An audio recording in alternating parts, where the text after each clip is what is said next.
recorded during the night the Vivace movement. That's the last movement of Sonatina by Clementi, Opus 36, number 1. And it was a good example of how to use the wrist rolling forward motion. Because this is a piece that if you don't use that, you're going to get just, everything's going to sound typewritten out and very verticalized. Now, in 3/8 time, going very rapidly, you feel circles of ones. You really feel it in one. If a conductor were to conduct a movement this quickly, he would not wave his baton with 3 beats per measure. He would have a sense of one, one, one, one. So the left hand is easier than the right in this piece because basically it rolls a lot in groups of 3, that 3 notes, but they're going to feel like one. And so you're going to roll forward like this.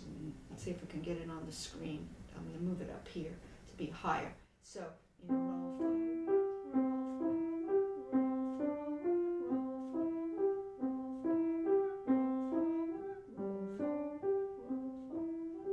So that's basically the motion you want to get.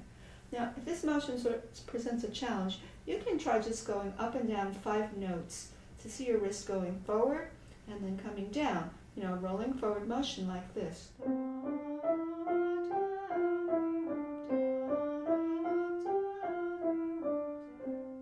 swing out in the end, because that tapers a phrase very nicely, not to hammer a last note, especially a thumb, which is a very short finger and tends to poke out notes. So you want to think, like, delay your thumb at the end so you get a nice smooth cadence like that.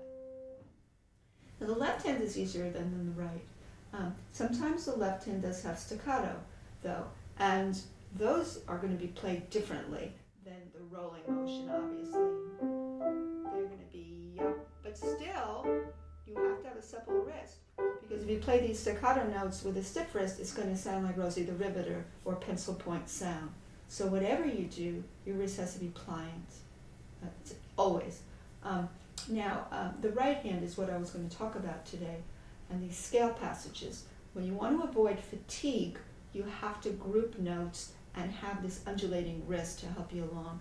Now, if I see on page 2 a scale passage that's fairly long, what I do is I start with a down-up motion like this. I do this first because it gives me the follow-through motion from one note to the other, like this, like this.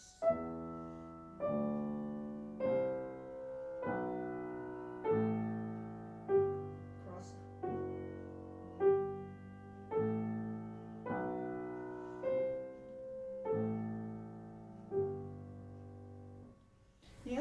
The rhythm that I like to use with students to free up their arms a bit is what's the dotted 8th 16th rhythm, and it's this.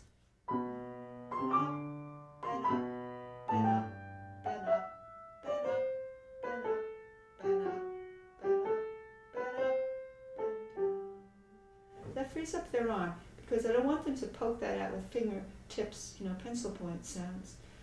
Eventually, when you start rolling through these passages, you're going to notice that your wrist starts to dip a bit. And that when it dips, it creates a much more beautiful sound. Like a student of mine last night, when she did her scale, I think she has E major, she started undulating her wrist more and letting her elbows free. And she got such a nice rolling.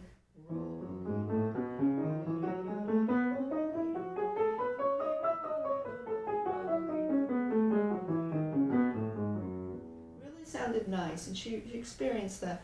The same thing applies to this. That if you're going slowly, you might think of rolling da-da-dee, the first 3 notes. Da-da-dee, roll up, da-da-da-da-da, roll.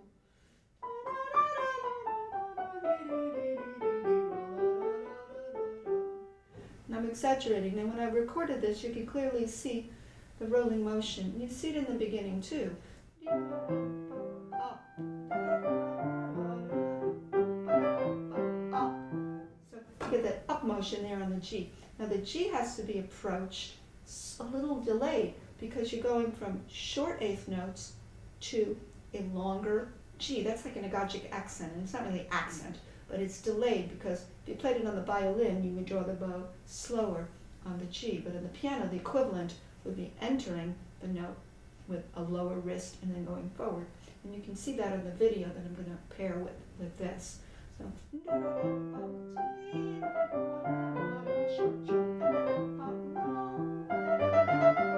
that's a hard passage.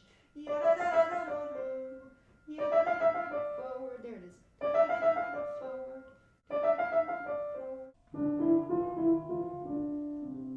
That is the motion. It's so organic to this piece to play that motion. And you don't want to hammer down on that thumb, because then what happens to the cadence? What happens to the little, tapering? You don't have it anymore. I'm going to play this through this in slow motion, and I might do some slow motion frames to show the wrist motion as it's playing out. You can't be that didactic and tell the student, go up here, go down there, go to the side.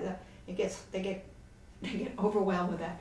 But demonstrating a certain motion in the air, like this, and having them practice that, like I started with the down up motion. It doesn't have to be loud.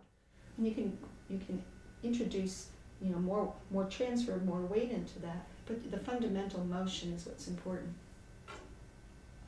Now going slowly, just give you an idea of what I do.